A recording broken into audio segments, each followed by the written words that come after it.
Hey guys, what's up? My name is Mercy and I'm here to bring you an accidental episode 2 of a series I just created on the fly due to one of my recent videos about Titanfall. The reason why I say this is accidental because I really like the idea of basically creating a series about where we get hyped over something that is coming into the gaming world.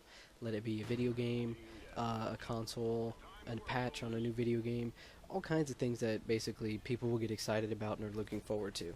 Um, like my last video being Titanfall, and this video being Destiny. Really big game coming out for consoles coming up real soon. Destiny is made from and developed by Bungie and Activision. Bungie being the guys behind games like Halo, all the Halos, and then Activision being a fellow developer alongside Bungie. So what I think these two developers working together, what will come from this is a Call of Duty feeling Halo, if that makes sense. In gameplay, it kind of does look like that, but it looks like it still has that big homey Halo feeling if you're an old school Halo player. But it will have Call of Duty elements because anything Activision in developing will have a Call of Duty feeling most likely. But the game of Destiny is basically categorized as a shooter MMO, sort of.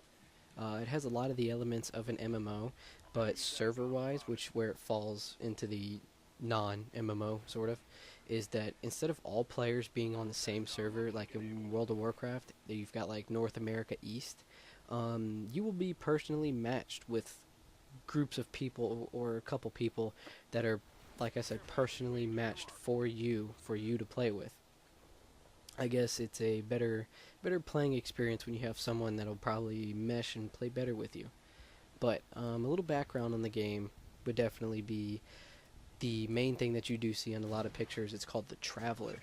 And when I heard the Traveler, I assumed it was a person, like some wise being or something like that. But it's actually a huge white orb that floats over the last city on Earth.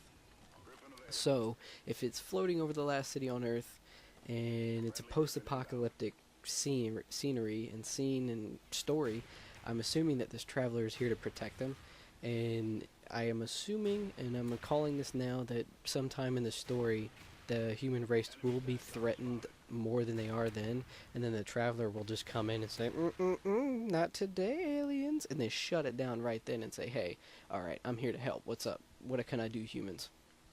But, like I did say, the protagonists of this game are going to be alien robot type looking forerunners if you've played Halo 4. And yeah, basically what the aliens did is they came in and they took over our former colonies and cities and colonized them for themselves, and they're building up a huge army to basically just take down the humans once and for all. But the people that will stop that, which are the characters that you will be playing as, are called Guardians. They're kind of like the National Guard of this last city besides the Traveler. But when you play as a Guardian, you get to choose from a race and a class. And there are three types of races. One race being humans, second race being Awoken, and then third race being Exos. Humans have been described as like military type people. I would assume that's kind of like a Call of Duty type feeling person. They look like that. And then you've got Awokens, and they're kind of like exotic paranormal type things. They're based off of elves, vampires, and angels, so they're going to be very awkward looking compared to humans. And then you've got Exos that really haven't been described physically, but have been said to be inspired by Master Chief, the Undead, and Terminators. So I'm assuming that they're pretty hard to kill.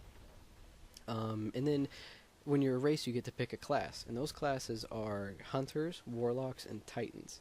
Hunters are basically bounty hunters. They're Han Solo-like, which Bungie said they pulled inspiration from Han Solo, which meaning they're not big heavy hitters. They're they can do their damage, but they're more reconnaissance and they're light hitting. They're kind of there to spec out the area, and then the other guys will come in that can do more damage.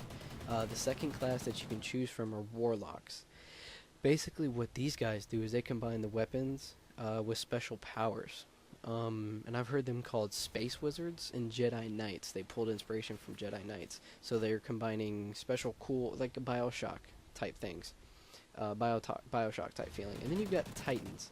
which are based off of Master Chief, or like a huge 400k, 40k Warhammer type Space Marine. They use heavy weapons and melee attacks, so I would assume if you match this with the Exos, it'll be a really good combination. But when you play as a race, you do not have a restriction on what class you can be. So a human can be a warlock, a woken can be a hunter. Everything can kind of mix together. But just a couple random facts that I've picked up from the research about this. Paul McCartney is going to help develop the music for this game. There are going to be engine adjustments to make the game more pretty and a better co-op experience. And also, the game was also hinted in ODST as a poster that says Destiny Awaits. The game is available for pre-order right now, and if you pre-order it, you get a beta key. The game is going to be coming out for PS3, PS4, Xbox 360, Xbox One, and the game is set to release September 9th, 2014. So I'm looking very forward to this game because it's a Halo MMO with Call of Duty elements, I'm assuming. But if you guys really like this video and you feel free, go ahead, like, favorite, subscribe, and do all those doodads. Thank you.